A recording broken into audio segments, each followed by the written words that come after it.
Everyone, welcome back. This is me Roshan Pahade. जैसे कि आप लोगों को पता है, हम लोग हमारा सॉलिड स्टेट का चैप्टर कर रहे हैं। आज उसका पार्ट 4 है, यानी कि आज हम लोग वीडियो 4 लेके आए सॉलिड स्टेट का।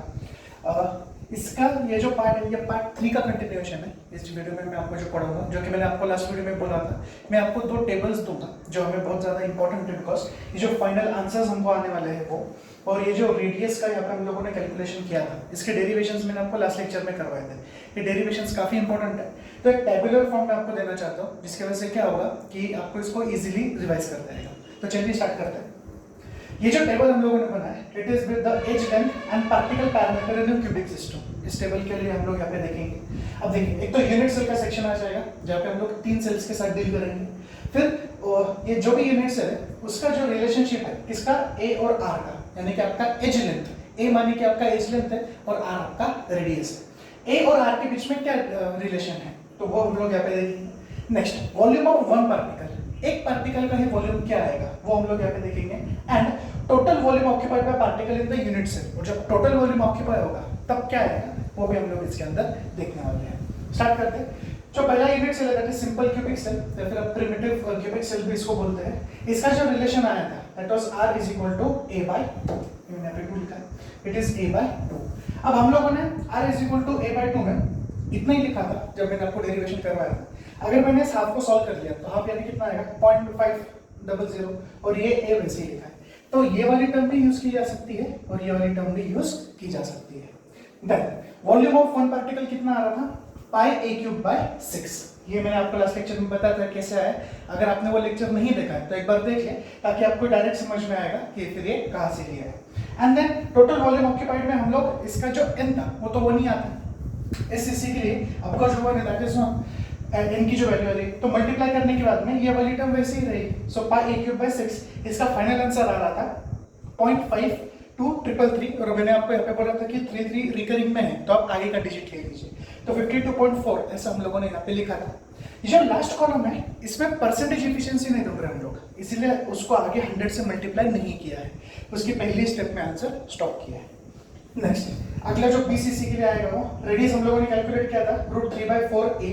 अब अगर मैं √3/4 को सॉल्व करूं तो मुझे 0.433 मिलता है, और a मैंने वैसे ही प्लेस किया है, ये हमारा रेडियस के लिए है। Next, volume of one particle √3π/16 multiply by a cube. ये जब हम लोगों ने लिया, अगर मैंने इस सेक्शन को सॉल्व किया √3π/16, उसका आंसर आता है 0.34, और a क्यूब मैंने वैसे ही प्लेस किया। अब ये वाली टर्म जब आगे जाती है तो यहाँ पे हम लोग क्या करते हैं, टोटल वॉल्यूम में इस वाली टर्म को हम लोग मल्टीप्लाई करते हैं विद रिस्पेक्ट टू n। अब बीसीसी में आपका n कितना था, 2 था, तो जब आप इसको 2 से मल्टीप्लाई करेंगे तो यहाँ पे 2 और ये 16, वो 8 आ जाएगा, डिवाइड हो जाएगा। सो इसीलिए यहाँ पे फिर मैंने क्या किया, इसका 8 लिया है। ये पॉइंट आपको समझ में आना चाहिए कि मैं कहाँ से लिख रहा हूँ, इसलिए मैंने n की वैल्यूज को उसमें ऐड कर दिया है। अब अगर वापस मैं इतना सेक्शन सॉल्व करूँ √3π/8, तो उसका आंसर कितना आएगा 0.68, और ये a क्यूब वैसे ही लिया है। हाँ, अब अगर इसको आप 100 से मल्टीप्लाई करें तो 68% आपकी पैकिंग एफिशिएंसी निकल जाएगी, लेकिन हम लोग आप पे वो परसेंटेज के स्टेज में अभी नहीं है। जो एफसीसी था इसको सीसीपी भी बोलते हैं हम लोगों ने रेडियस निकाला था r इक्वल टू a/2√2, उसमें वापस मैं 1/2√2 अगर सॉल्व करूंगा उसका आंसर आएगा 0.3535, और a को मैंने क्या किया है उसी तरीके से प्लेस किया है। नेक्स्ट, इसका वॉल्यूम ऑफ वन पार्टिकल जब आप कैलकुलेट करेंगे उसका आंसर आता है पाई a क्यूब 12√2। इसमें से a क्यूब को छोड़ के ये बाकी का टर्म अगर मैंने सॉल्व कर लिया तो मुझे उसका आंसर मिलेगा 0.185 a क्यूब। अब सीसीपी के लिए आपकी जो n की वैल्यू होती है वो कितनी हो जाएगी, 4। तो 4 को यहाँ पे जब मैं यहाँ पे फॉर एग्जांपल मैंने प्लेस किया तो 4 and 12 भी 3 से डिवाइड हो जाएगा, आई मीन 4 3 12, इसलिए मैंने यहाँ पे 3 लिख दिया। तो पाई a क्यूब 12 की जगह पे अभी क्या है 3√2। इसमें से भी अगर मैं इतना पार्ट यहाँ पे सॉल्व करता हूँ तो उसका आंसर मुझे मिलेगा 0.74, और ये a क्यूब वैसे ही प्लेस किया है। यहाँ पे वापस परसेंटेज कैलकुलेट नहीं किया है ना, तो आपका 74% पैकिंग एफिशिएंसी आ जाता था एफसीसी के लिए। तो ये पूरा टेबल आपको अच्छे से याद करना है। जो सेकंड टेबल हम लोग देखने वाले हैं वो है with respect to coordination number and packing efficiency. इसमें क्या क्या आएगा, एक तो आपके पास लैटिस कौन से टाइप का है, एससीसी लिया आपने, बीसीसी लिया कि एफसीसी लिया। अच्छा, एफसीसी को हम लोग सीसीपी एंड एचसीपी भी लिखते हैं। आगे सेकंड जो आएगा वो coordination number of atoms. Coordination number मतलब उस पर्टिकुलर एटम को कितने एटम्स सराउंडिंग है, यानी एक एटम को सराउंडिंग में कितने एटम्स है, उसको हम लोग कोऑर्डिनेशन नंबर में लिखेंगे। उसकी पैकिंग एफिशिएंसी कितनी आती है, इसका हम लोगों ने लास्ट लेक्चर में डेरिवेशन किया था। तो ये 3 कॉलम तो है, लेकिन एक एडिशनल कॉलम मैं आपको उसमें दे रहा हूँ जो है आपका वॉइड स्पेस का। अब वॉइड स्पेस का मतलब क्या है? कल हम लोगों ने लास्ट लेक्चर में हम लोगों ने पैकिंग एफिशिएंसी को कैलकुलेट किया था।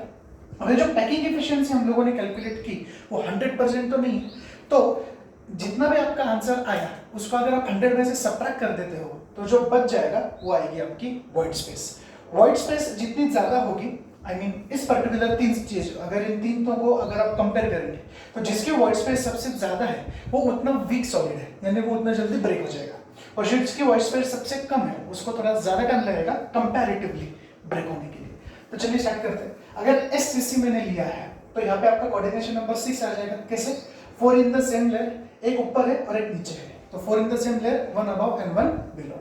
इसकी पैकिंग एफिशिएंसी हम लोगों ने कैलकुलेट की थी, आंसर आ रहा था आई मीन 0.5233 मल्टीप्लाई बाय 100, वो 33 रिकरिंग था इसलिए हमने 4 ले लिया, 100 से मल्टीप्लाई कर लिया तो 2 डेसिमल शिफ्ट हो गए, तो 52.4%।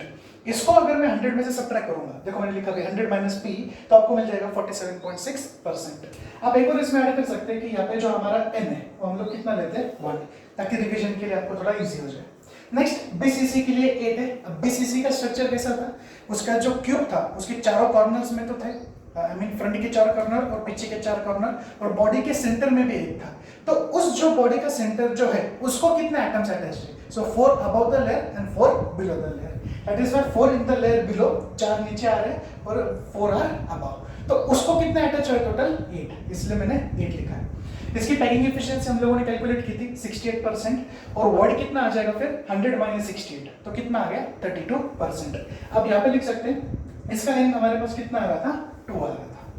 नेक्स्ट FCC, CCP या फिर HCP के लिए 12 इसका कोऑर्डिनेशन नंबर आपको याद होगा, मैंने 6 इन द स्फीयर ड्रॉ किए थे, 3 void above and 3 void below, last lecture में जो 3D के लिए हम लोग कर रहे थे। That is why 6 in its own layer, 6 तो उसी के लेयर में थे, 3 void above and 3 void below, इस हिसाब से 6 + 3 + 3 12 आ जाता है। इसकी पैकिंग एफिशिएंसी सबसे ज्यादा आई थी, यानी इन तीनों में अगर आप देखेंगे तो सबसे ज्यादा स्ट्रॉन्ग कौन सा या हार्ड कौन सा बनेगा? 74% इसकी पैकिंग एफिशिएंसी, और 100 में से अगर आप इसको सबट्रैक्ट करते हैं तो इसका आंसर आ जाएगा 26। यहाँ पे आप एक और बात डाल सकते हैं कि यहाँ पे हमारा n कितना आ रहा था? 4 आ रहा था। ये दोनों भी टेबल्स काफी इंपॉर्टेंट है, इसका आगे हम लोग न्यूमेरिकल्स में यूज करने वाले हैं। जो नेक्स्ट पॉइंट हम लोग देखने वाले हैं, एक छोटा सा डेरिवेशन है न्यूमेरिकल स्टार्ट करने से पहले। तो अभी हम लोग क्या देखेंगे? Number of particles and unit cell. अगर x gram of metallic crystal है तो उसके लिए मैं कैसे कैलकुलेट करूंगा, ये हम लोग यहाँ पे देखेंगे। तो आगे के डेरिवेशंस में जहाँ पे भी स्मॉल n होगा that will be the number of particles, जहाँ पे a क्यूब आ जाएगा वो उस पर्टिकुलर इसका हम लोग वॉल्यूम कंसीडर कर लेंगे, रो हमारी डेंसिटी हो जाएगी यहाँ पे, और m माने कि आपका मोलर मास। तो स्टार्ट कैसे करेंगे? Density is equal to mass upon volume, उसको लिख लिया, number of particles in unit cell multiply by m divide by volume of unit cell multiply by na। मैंने पूरा न्यूमरेटर एक साथ बोला, बाद में डिनोमिनेटर एक साथ बोला। अब इसके नंबर ऑफ पार्टिकल्स के लिए n लिया है, वॉल्यूम के लिए आपने a क्यूब लिया है, m का m आ गया, na का na ही आ जाएगा। लेकिन मुझे ये चाहिए मोलर मास के फॉर्म में, यानी अगर मुझे इसका मोलर मास कैलकुलेट करना है तो फिर मैं वो कैसे करूंगा? बिकॉज मुझे ग्राम्स के लिए ढूंढना है ना, तो मुझे मोलर मास के फॉर्म में ढूंढना पड़ेगा। तो इस फॉर्मूला को मैं थोड़ा सा कन्वर्ट कर लूंगा। तो n के लिए अगर आंसर ढूंढना है तो रो तो इधर ही रहेगा, a cube na divide by n हो जाएगा। तो क्या मिलेगा आपको? m is equal to rho a cube na divide by n। अब यहाँ पे इसको एक मिनट रहने देते हैं, आगे देखिए। नंबर ऑफ पार्टिकल्स x ग्राम के लिए ऑफ मेटल जब आपको कैलकुलेट करना है तब क्या करेंगे? So if molar mass contains Na particle, यानी m is equal to Na particle, sorry Na particle अगर आपको मिल रहा है, so x will be equal to how much? अगर molar mass m is equal to Na particle, so x is equal to how much? तो cross multiplication होगा, तो xNa divide by m आ जाएगा। तो क्या लिख दिया मैंने? xNa divide by m। अब ये जो आंसर है, ये जो m है, ये वैल्यू हम लोग यहाँ पे सब्स्टिट्यूट करेंगे। तो xNa जो है वो मैंने वैसे ही प्लेस किया, m की जगह पे क्या आ जाएगा? रो a cube Na divide by n। तो रो a cube Na divide by n। आपको एक बात समझनी है, ये n डिनोमिनेटर का डिनोमिनेटर है, वो न्यूमरेटर में चला जाएगा, ये Na आपका कैंसिल हो जाता है। तो ये तो न्यूमरेटर में चला गया, x उधर ही था, तो xn, और नीचे के बच्चे आपके पास रो a क्यूब। तो नंबर ऑफ पार्टिकल्स x ग्राम में मेटल के लिए अगर आपको कैलकुलेट करना है तो ये वाला फॉर्मूला हम लोग यूज कर सकते हैं। जो नेक्स्ट हम लोग देखने वाले हैं वो है number of unit cell in x gram of metal. पहले नंबर ऑफ पार्टिकल्स था, अब नंबर ऑफ यूनिट सेल। लेकिन नंबर ऑफ पार्टिकल्स के लिए कितना आया था? एक्स एन अपॉन रो ए क्यूब, वो वैल्यू मैंने यहाँ पे डायरेक्ट ली। सो अगर n particles is equal to 1 unit cell, तो ये जो अभी हम लोगों ने ढूंढा n a upon rho A cube will equal to how much, so cross multiply होगा, this multiply by this divide by this, तो rho N sorry X N upon rho ए क्यूब वो वैसे ही प्लेस किया, मल्टीप्लाई बाय एन होने वाला है, sorry multiply by 1 and divide by N. अब ये वैल्यू जो है ये आपका इसमें क्या हो जाएगा, सिर्फ एन एन जो है ये कैंसिल हो जाएगा।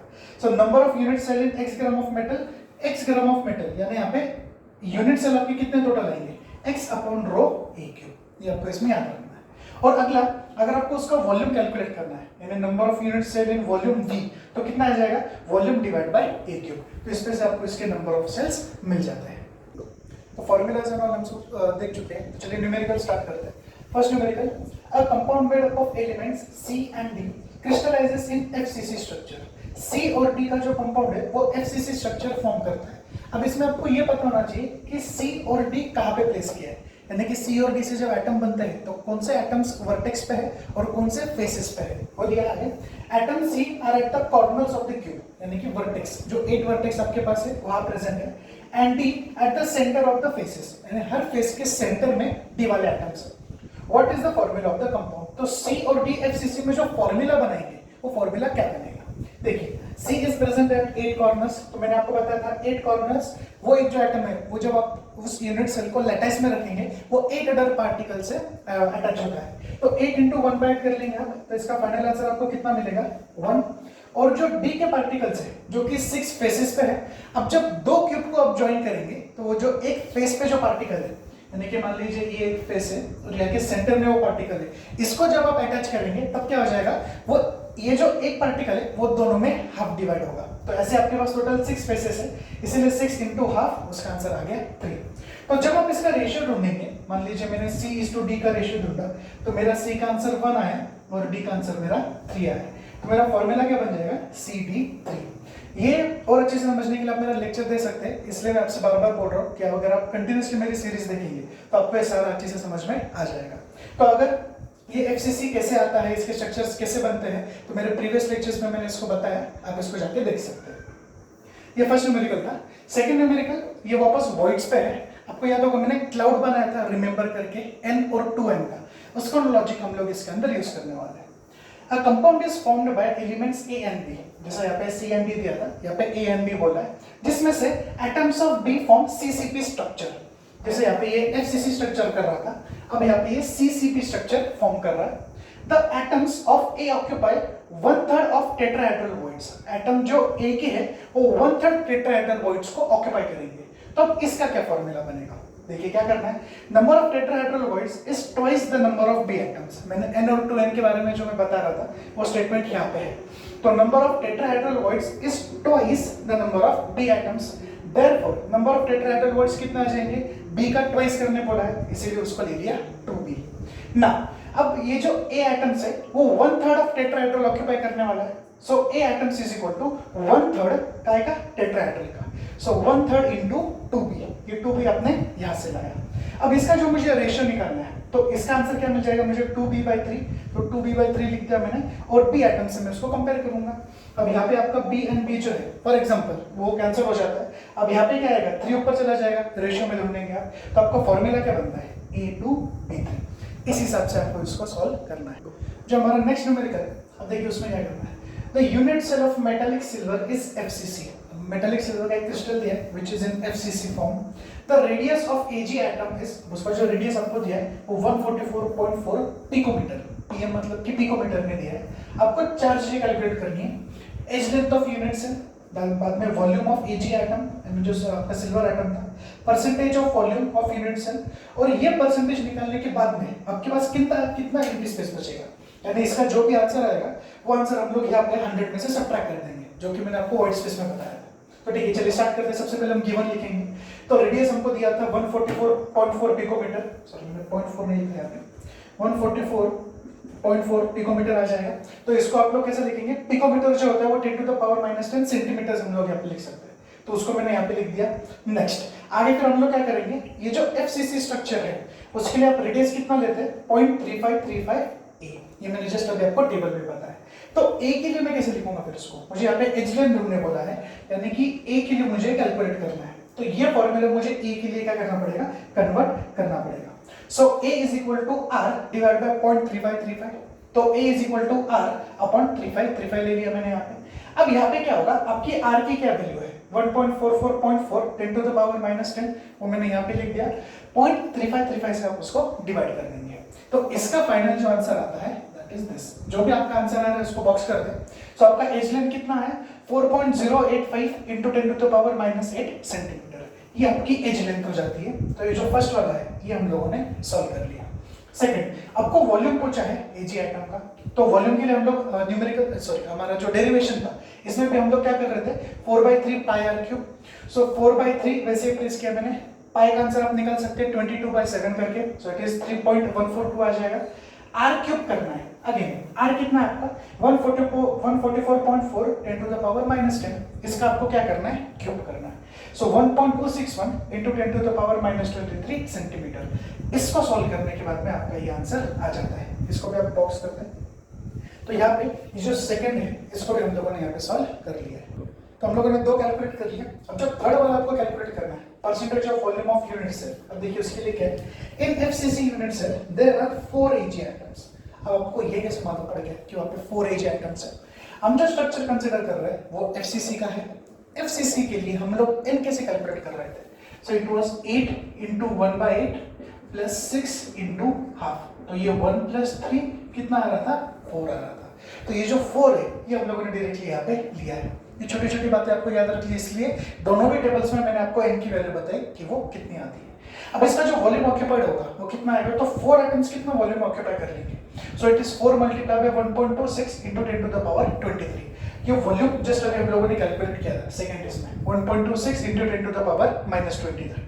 इसका मल्टीप्लिकेशन का आंसर आ जाएगा 5.044 into 10 to the power -23 centimetre cube. ये आंसर है आपको यहाँ पर मिलता है।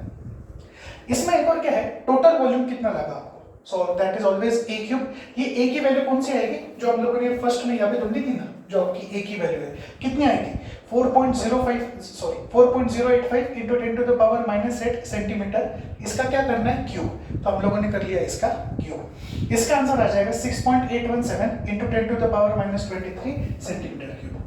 ये एक आपका आंसर आ गया। लेकिन हमको यहाँ पे तो परसेंटेज ढूंढना है। परसेंटेज के लिए हम लोग क्या करेंगे, volume occupied by in unit cell यानी कि ये वाला डिवाइड बाय टोटल वॉल्यूम यानी कि ये मल्टीप्लाई बाय 100। वैल्यूज डालेंगे, वॉल्यूम ऑक्यूपाइड कितना था 5.044 into 10 to the power -23 divide by total volume कितना 6.817 इंटू 10 टू द पावर -23। इसको सॉल्व करने के बाद एफिशिएंसी कितनी आ गई आपकी 74%। हम लोगों ने जब डेरिवेशंस किए थे तभी भी इसका आंसर 74% ही आया था। तो आपका थर्ड वाला क्वेश्चन यहाँ पे सॉल्व होता है जब आपको 74% आंसर मिल जाएगा।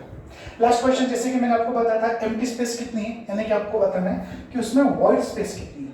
तो वॉइड स्पेस के लिए हम लोग क्या करते हैं 100 में से उस परसेंटेज को सब्ट्रैक्ट कर देते हैं। सो 100 माइनस 74% आपका आंसर आता है 26%। तो 26% में आपको क्या मिल जाता है, एम्प्टी स्पेस मिल जाती है। इस तरीके से इस न्यूमेरिकल के चारों सब क्वेश्चन हम लोगों ने यहाँ पे सॉल्व कर लिए। जो हमारा फोर्थ न्यूमेरिकल है उसमें हम लोग देखिए क्या करेंगे, नियोबियम फॉर्म्स बीसीसी स्ट्रक्चर। अब यहाँ पे आपको एक क्लियर हो जाना चाहिए कि अगर आप लोगों ने बीसीसी स्ट्रक्चर की बात कर रहे हैं तो n will be equal to 2। अब ये 2 कैसे आया था, 8 इंटू 1/8 और हम लोगों ने बॉडी सेंटर था इसलिए 1 ऐड किया था। सो 1 + 1 इसका आंसर आ गया था 2। द डेंसिटी, ये तो आपका बीसीसी हो गया। The density of niobium is 8.55 gram per centimetre cube and length of unit cell H is 330.6 pm, यानी कि A हो गया, ये H लेंथ हो गया ना ये, तो 330.6 picometre. How many atoms and unit cells are present in 0.5 gram of niobium. अब इसके एटम्स भी ढूंढने हैं और यूनिट सेल भी ढूंढने हैं कि 0.5 ग्राम में कितने प्रेजेंट है। सबसे पहले गिवन लिख लेंगे, डेंसिटी दी आपको 8.55 gram per centimetre cube, BCC है इसलिए n कितना आएगा 2, वो मैंने आपको यहाँ पे एक्सप्लेन किया। अब ये जो A आपको दिया है 330.6 पिकोमीटर में, इसको मैंने कन्वर्ट किया सेंटीमीटर में, so that is 3.306 into 10 to the power -8 centimetre. और ये जो आपको 0.5 ग्राम दिया है वो वैल्यू है x के लिए। फर्स्ट आपको यहाँ पे जो नंबर ऑफ एटम्स ढूंढने हैं उसके लिए फॉर्मूला क्या लेंगे, जस्ट मैंने आपको एक्सप्लेन किया था। Number of atoms in x ग्राम के लिए xn upon rho a cube. इसका आंसर ढूंढने के आपको आंसर मिल जाएगा। x की वैल्यू कितने सब्स्टिट्यूट करेंगे 0.5 डाल दी, n का वैल्यू 2 जो यहाँ से आया था, रो कितना दिया आपको 8.55 वो भी डाल दिया, और a क्यूब, तो a की वैल्यू कितनी थी 3.306 इंटू 10 टू द पावर -8, इसका आप लोगों ने कर दिया क्यूब। इसका फाइनल आंसर आता है 3.25 into 10 to the power 21। Next number of unit cell, अब यहाँ पे एटम्स का हो गया, अब अगला यूनिट सेल के लिए ढूंढना है। तो number of unit cell in x gram, x upon rho a cube करेंगे आप। अब x कितना 0.5, रो वापस 8.55 एंड a की value 3.306 into 10 to the power -8 का क्यूब। इसको सॉल्व करने के बाद आपका आंसर आता है 1.62 इंटू 10 टू द पावर 21। ऐसा करके फर्स्ट पार्ट में हम लोगों ने इसके जो नंबर ऑफ एटम्स थे वो कैलकुलेट किया, और सेकंड पार्ट में इसके जो नंबर ऑफ यूनिट सेल्स है ये भी हम लोगों ने यहाँ पे कैलकुलेट कर लिया।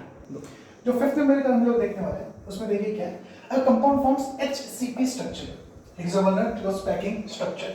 What is the number of, इसमें टोटल हम लोग को तीन चीजें कैलकुलेट करनी है। फर्स्ट ऑक्टाहेड्रल वर्ड्स कितने आएंगे ये हमको देखना है, टेट्राहेड्रल वर्ड्स कितने आएंगे। मैंने वो जो रिमेंबर वाला सेक्शन बताया था उसमें ऑक्टाहेड्रल वर्ड्स के लिए हम लोग n लिख रहे थे और टेट्राहेड्रल वर्ड्स के लिए हम लोग 2n लिख रहे थे। तो आपका n का जो भी आंसर आएगा उसको सिर्फ हम ट्वाइस कर लेंगे तो आपको टेट्राहेड्रल वर्ड्स मिल जाएंगे।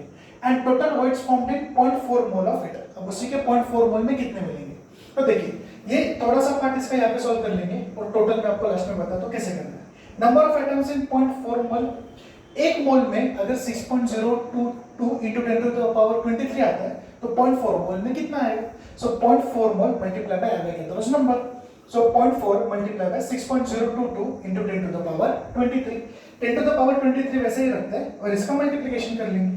सो 2.4098 इंटू 10 टू द पावर 23। अब देखिए क्या है, फर्स्ट चीज आपको पूछे that is octahedral word. So number of octahedral words कितने आएंगे जितने के आपके नंबर ऑफ एटम्स है, इसलिए तो हम लोग उसको n लिखते हैं। तो आपका जितना नंबर ऑफ एटम्स आएंगे उतने ही आपके ऑक्टाहेड्रल वर्ड हो जाएंगे। So this is your first answer. तो फर्स्ट पार्ट हमारा यहाँ सॉल्व हो गया। सेकंड, जैसे कि मैंने आपको बोला टेट्राहेड्रल वर्ड्स अगर आपको कैलकुलेट करना है तो सिर्फ यहाँ पे आपको ट्वाइस कर देना है। So number of tetrahedral voids is equal to twice into the number of voids. So 2 multiply by जितना यहाँ पे आपका आंसर था, final answer 4.818 into 10 to the power 23। ये हो गया आपके number of tetrahedral voids. And total number of voids पूछा है तो टोटल नंबर में इन दोनों को हम लोग सिर्फ क्या कर लेंगे ऐड कर देंगे। So 2.409 into 10 to the power 23 plus 4.818 into 10 to the power 23, दोनों की एडिशन आ जाती है 7.227 इंटू 10 टू द पावर 23। ये आपके जो टोटल नंबर ऑफ वर्ड्स है उसका आंसर यहाँ पे आ जाता है। नंबर का हम लोग देखने वाले हैं, ये मैं आपको पहले बता दूं HSC 2016 में ये क्वेश्चन आया था बोर्ड्स में 3 मार्क्स के लिए, तो थोड़ा सा इंपॉर्टेंट क्वेश्चन है, देखिए क्या करना है। Silver crystallizes in FCC crystal with edge length of 4.07 into 10 to the power -8 centimetre. यहाँ पे आपको दो बातें समझ गई, एक तो उन्होंने FCC बोल दिया तो n will be equal to 4, इसलिए आपका n जो आ जाएगा वो 4 आ जाएगा because it is an FCC crystal. And आपको एज लेंथ दे दी है यानी a की वैल्यू दी है आपको which is 4.07 into 10 to the power -8 centimetre. जैसे जैसे आपको गिवन मिल रहा है वैसे वैसे गिवन लिखते जाना है। And if density of metallic silver is 10.5 gram per centimetre cube, मुझे डेंसिटी भी दे दी उन्होंने 10.5 ग्राम per centimetre cube. Now calculate the molecular mass of Ag। Simple formula आपको m आपको कैलकुलेट करना है। फॉर्मूला क्या हमारे पास रो nm upon a cube ma, लेकिन फॉर्मूला का जो सब्जेक्ट है वो क्या चाहिए m, बिकॉज हम लोगों को यहाँ पे मॉलिक्यूलर मास कैलकुलेट करने बोला है। देयरफॉर m की वैल्यू में हम लोग क्या करेंगे, m के लिए जब आप फॉर्मूला कन्वर्ट कर लेंगे ये ऊपर मल्टीप्लिकेशन में आ जाएगा, n नीचे डिवीजन में आ जाएगा। सो फॉर्मूला कन्वर्ट होता है a cube na into rho divide by small n। अब ये a क्यूब में a कितना डालेंगे 4.07 इंटू 10 टू द पावर -8, वो आप लोगों ने डाल दिया, उसका क्यूब करना पड़ेगा आपको बिकॉज हम लोगों ने a क्यूब किया है। एवोगैड्रोस नंबर आगे 6.022 इंटू 10 टू द पावर 23 और डेंसिटी आपको कितनी दी 10.5, वो आप लोगों ने वहां पे लिख दिया, डिवाइड बाय n कितना आता है इसका 4। इसको जब आप पूरा कैलकुलेट कर लेंगे तो आपका मास आ जाएगा 106.56 ग्राम पर मोल। और ये जो मास आपको यहाँ पे दिया है ये हम लोगों ने कैलकुलेट कर लिया मोलर मास ऑफ Ag। तो ये क्वेश्चन आपको इसमें याद रखना है जो कि HSC 2016 में 3 मार्क्स के लिए पूछा गया था। जो नेक्स्ट मेरे का हम लोग करने वाले वो HSC बोर्ड्स में 2018 में आया था और 3 मार्क्स। देखते हैं क्वेश्चन क्या है। Unit cell of iron crystal has edge length of 288 picometre. First इसमें आपको उसकी एज लेंथ दे दी उन्होंने, मतलब ए दिया है 288 पिकोमीटर, तो हमने उसको लिख लिया 288 into 10 to the power -10 centimetre in the form of centimetre लिखा, and density of 7.86 gram per centimetre cube. तो डेंसिटी उन्होंने दे दी 7.86 ग्राम per centimetre cube. Determine the type of crystal lattice, जहाँ पे कि मोलर मास 56 दिया है, तो मोलर मास हम लोगों ने 56 लिख लिया। अब इसका क्या मतलब होता है, determine the type of crystal lattice. देखिए क्या है, हम लोगों ने SCC, BCC और FCC इन सब के लिए n का आंसर निकाला था, यानी कि उसका जो कोऑर्डिनेशन नंबर के लिए हम लोग सॉल्व कर रहे थे। तो SCC के लिए आंसर 1 आया था, BCC के लिए आंसर 2 आया था और FCC के लिए आंसर 4 आया था। तो जो भी पैरामीटर्स आपको दिए हैं वो फॉर्मूला में सब्स्टिट्यूट करने के बाद इनमें से आपका एक आंसर आना चाहिए, और जो आंसर आएगा उस टाइप का क्रिस्टल लैटिस वहां पे प्रेजेंट है। इन शॉर्ट यहाँ पे आपको अंदाजा तो है कि मार्क आपके आंसर क्या आएंगे, तो आपका आंसर इन तीनों के अलावा कुछ भी नहीं आना चाहिए। अब देखिए स्टार्ट करते हैं। हमको यहाँ पे ढूंढना क्या है, n, तो 2 फाइन हम लोगों ने n लिख दिया, n is equal to question mark. Formula हमारे पास rho is equal to nm upon a cube na, लेकिन आपको ढूंढना क्या है n, तो उसके लिए वो n आपका सब्जेक्ट हो गया, तो पैरामीटर्स हम लोगों ने क्या कर लिए, चेंज कर लिए। तो a क्यूब na रो के साथ मल्टीप्लाई हो जाएगा और मोलर मास डिवीजन में आ जाएगा। Therefore n is equal to rho a cube na divide by m। Calculation करेंगे तो n वैसे ही लिखा, डेंसिटी कितनी थी आपको 7.86 लिख दी मैंने, multiply by a cube. a की वैल्यू कितनी है 288 into 10 to the power -10, तो 288 into 10 to the power -10, लेकिन उसका क्यूब है, आप लोगों ने क्यूब भी कर लिया, मल्टीप्लाई बाय आएगा तो उस number 6.022 into 10 to the power 23 divide by m। Molar mass question में दिया था आपको 56 से हमने उसको डिवाइड कर लिया। ये जो न्यूमरेटर है इसको पूरा सॉल्व करने के बाद में आपका आंसर आता है 113.045 डिवाइड बाय 56। अब इसका जो डिवीजन का आंसर है दैट इज 2.01, इसको अप्रोक्सीमेटली आप 2 लिख सकते हैं। अब अगर आपका n का आंसर यहाँ पे 2 आया है which means it is a BCC type crystal, तो आपका जो आंसर आता है तो आप उसमें क्या लिखेंगे, it is a BCC type crystal. तो HSC का 2018 का ये क्वेश्चन था, इसमें आपको ये याद रखना है। एक MCQ आया था 2017 में HSC बोर्ड में 1 मार्क के लिए, थोड़ा न्यूमेरिकल MCQ था, देखते क्या करना।